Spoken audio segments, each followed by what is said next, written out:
বিভাগ থেকে প্রত্যেক ডিস্ট্রিক্ট থেকে প্রত্যেক উপজেলায় থেকে প্রত্যেক ঘরে ঘরে এই আন্দোলন ছড়িয়ে পড়তে বাধ্য হবে। আসামির পিছে না দৌড়াইয়া যারা এই কেসে ইনভলভ আছে তাদেরকে আসামি মুক্ত করে চার্জশিটটা আপনারা দিয়ে দেন। জিঞ্জিরা পড়ার টেবিলে ফিরে গিয়েছে, কিন্তু হাদির রক্তের সাথে বেমানি করবে না কখনো।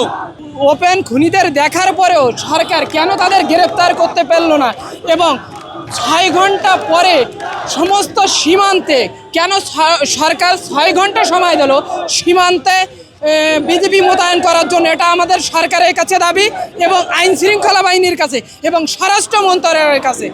আমরা অতি দ্রুত হাদি হত্যার খুনিদের বিচার চাই এবং তাদের ইন্ধনদাতা কারা, তাদের ব্যাংকের সাথে যাদের লেনদেন ছিল তাদেরকে, তাদের যারা ইন্ধনদাতা ছিল, অর্থদাতা ছিল, সাহায্যকারী ছিল, তাদের পালাতে সাহায্য করেছে যারা, তাদের সবাইকে আইনের আওতায় নিয়ে আসা হোক।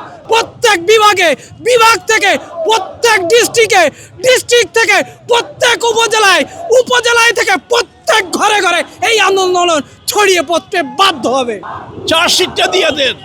এই ছাত্রদের আশা আকাঙ্ক্ষার উপর অনেক রেখাপাত করবে যদি সত্যিকারভাবে যদি বিচার অনুষ্ঠান না হয়। চার্জশিটটা দিয়ে দিলে বিচারটার আরম্ভ হবে। যারা পলাতক আছে তাদেরকে একদিন না একদিন তাদেরকে কাস্টডিতে নেওয়া হবে, কোনো চিন্তার কারণ নাই। পলাতক আসামিদেরকে গ্রেপ্তার করতে পারছি না বলে মামলাটা দীর্ঘায়িত করার কোনো যৌক্তিকতা নাই।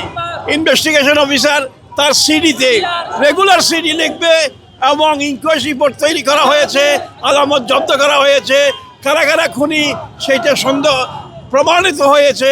আর যারা সন্দেহমুক্ত আছে তাদেরকে সহ চার্জশিট দিয়ে মামলার বিচারটা আরম্ভ করা হোক।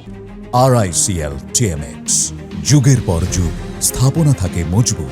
আজও সাগররুমি হত্যার কোনো প্রমাণ পাই নাই, সাগররুমি হত্যার কোনো বিচার হয় নাই। ঠিক একইভাবে যারা হাদি হত্যারকে এই কুশলগত বক্তৃতার মধ্য দিয়ে তারা চাচ্ছে এই দেশবাসীকে শান্ত করার জন্য। আমি বলতে চাই 54 বছরে এই স্বাধীনতার স্বাদ দেশবাসী চাই নাই, পাই নাই। আপনারা ওইসব দোয়াই দিয়ে ছাল ছতরি করে 6-9 করে এই যে হাদির ভক্তরা যারা আছে তাদেরকে আপনারা রাজপথে সরাতে পারবেন না। আমরা প্রয়োজনে আজকে কর্মসূচি দিচ্ছি সড়ক অবরোধের, ওই জন্য আমরা সারা বাংলাদেশ আবার লকডাউনের ঘোষণা দেব, যেটা জুলাইয়ের মাধ্যমে হয়েছিল।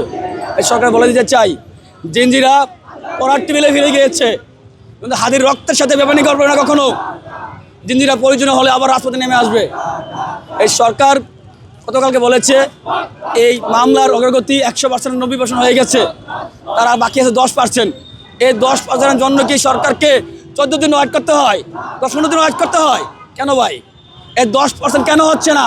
এই 10% কার ইন্ধন আছে? আমি মনে করি এই 10% হচ্ছে না তাদের জন্য। এই হত্যার পিছনে যে রাগবলগুলো আছে তাদেরকে তারা শনাক্ত করতে পেরেছে, কিন্তু তাদের সহজ ইচ্ছার কারণে তাদেরকে প্রকাশ করতে পারছে না। আমি বলে দিতে চাই, কিন্তু হাদি হত্যার প্রধান আসামিকে দললেই হবে না। এই আসামিকে হত্যা করার জন্য কারা পড়াশোনা দিয়েছে, কারা অর্থের লেনদেন করেছে, কার অ্যাকাউন্ট থেকে লেনদেন হয়েছে, সবগুলো দেশবাসীর কাছে পূর্ণভাবে প্রকাশ করে না পর্যন্ত এই জিঞ্জিরা রাজপথে ছাড়বে না ইনশাল্লাহ।